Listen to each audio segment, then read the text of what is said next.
ಹಾ ಹಾ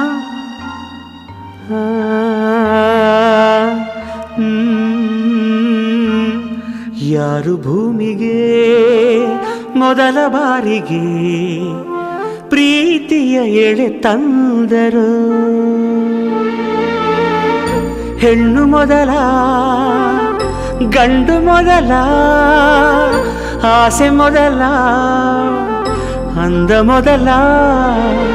ಅಂದ ಅಂದರೇನು ನೀನೇ ಅಂದೆ ನಾನು.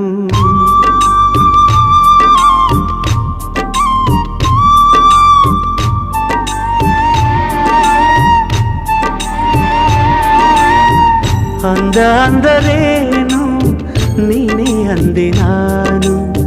ಚಂದಮಾಮನನ್ನೇ ಮೆಚ್ಚಲಿಲ್ಲ ನಾನು. ಕಾಯಿಸಬೇಡ